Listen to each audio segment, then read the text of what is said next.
ତା ବାହାଘର କରିଥିବା ଭାବୁଛି, ହେଲେ ସେ ବାହା ହେବାକୁ ରାଜି ହଉନି। ତାକୁ କେମିତି ବୁଝେଇବି, ମୋ ମୁଣ୍ଡ କିଛି କାମ କରୁନି।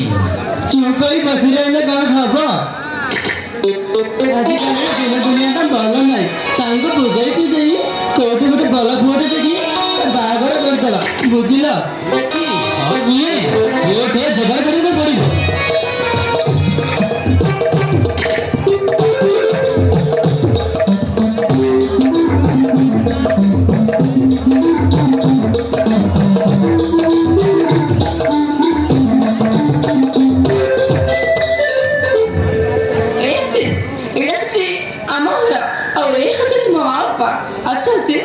ମା ବାବାଙ୍କର ଆଶୀର୍ବାଦ ନେଇ ଆମେ ଆମ ଘରକୁ ଚାଲିଯିବା।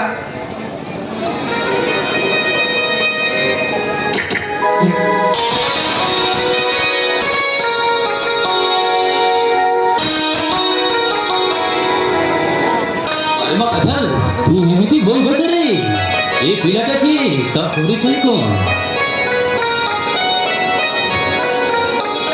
ବାପା, ଏ ହେଉଛନ୍ତି ଆଶିଷ ଚୌଧୁରୀ ବାପା। ଆମେ ତ ଦୁହିଁଙ୍କୁ ଭଲ ପାଇ ମନ୍ଦିରରେ ଯାଇ ବିବାହ କରିଛୁ ବାପା। ହଁ ବାପା, ମୁଁ ସତ କହୁଛି ବାପା, ଆମେ ଦିନ ମନ୍ଦିରରେ ଯାଇ ବିବାହ କରିଛୁ। କାଜଲ, ତୁ କ'ଣ କଲୁ? ଆମ ହଜନତାରେ ଭଲ ପାଇ ମନ୍ଦିରରୁ ବାହା ହେଇଗଲୁ। ଆମକୁ ଟିକେ କହିପାରିଲୁନି? ଗୋଟିଏ ଝିଅ ବୋଲି କେତେ ସ୍ୱପ୍ନ ଦେଖିଥିଲୁ ତୋ ବାହାଘର ଖୁବ୍ ଧୁମଧାମରେ ହେବ ବୋଲି, ହେଲେ ତୁ ଆମ ହଜନତାରେ ବାହା ହେଇଗଲୁ। ବାପା, ମତେ କ୍ଷମା କରିଦିଅନ୍ତୁ ବାପା। ହଁ, ମତେ କ୍ଷମା କରିଦିଅନ୍ତୁ। ମୋର ଭୁଲ ହେଇଯାଇଛି ବାପା। ହଁ ବାପା, ମୁଁ ଆପଣମାନଙ୍କୁ କିଛି ନ ଜାଣି ଏତେ ବଡ଼ ନିଷ୍ପତ୍ତି ନେଇଛି। ମତେ କ୍ଷମା କରିଦିଅନ୍ତୁ। ତୁ ଆଶିଷକୁ ଭଲ ପାଇ ବାହା ହେଇ ଭୁଲ କରିଲୁ ରେ ମା, କିନ୍ତୁ ବିଳମ୍ବର କଥା ନ କହି ନ ଜଣାଇ ତୁ ବାହା ହେଇଗଲୁ। ସେଥିପାଇଁ ଆମ ମାନଙ୍କୁ ମନରେ ଟିକେ କଷ୍ଟ ଲାଗୁଛି। ତୋ ମା ଠିକ୍ ଅଛନ୍ତି। ପିଲାଟି ଦିନରେ ଏତେ ବଡ଼ କଲୁ, ତୋ ବାହାଘର କରିପାରିଲୁନି, ସେଥିପାଇଁ ମନକୁ କଷ୍ଟ ଲାଗୁଛି। ଚିନ୍ତା କରୁଛନ୍ତି ବାବା, କାଜଲକୁ ମୁଁ ବହୁତ ଭଲ ପାଏ। ତା ମନରେ କେବେ ହେଲେ ଦୁଃଖ ଦେବିନି କି କଷ୍ଟ ଦେବିନି। ମୋ ଉପରେ ଭରସା ରଖି ଆମକୁ ଆଶୀର୍ବାଦ କରନ୍ତୁ। ସତ ଭଲ କରି ସାରିଛ। ଆଶୀର୍ବାଦ ମତେ ଏମିତି ଖାଲି ପକେଇ କହିବୁ? ଝିଅ ଦୁଇ ରୂପେ ଗ୍ରହଣ କରି ସାରିଛ, ଆଶୀର୍ବାଦ ଦେବ ଆମ ଧର୍ମ।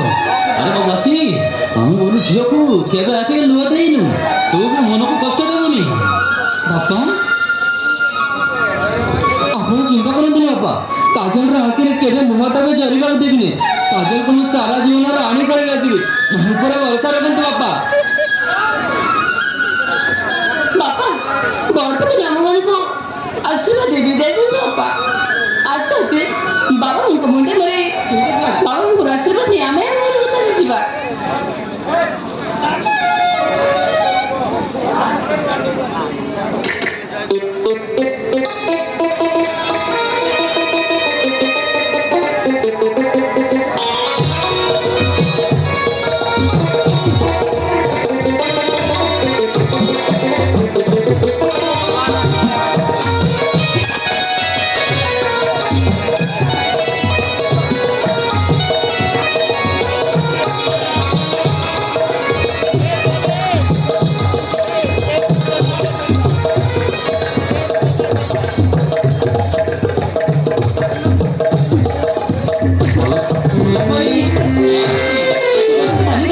ମୁଁ କେମିତି ଭୁଲିବି, କିଛି ବୁଝିପାରୁନି।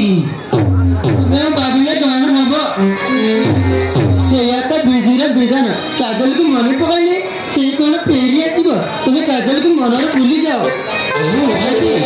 ଚାଲ ଘରକୁ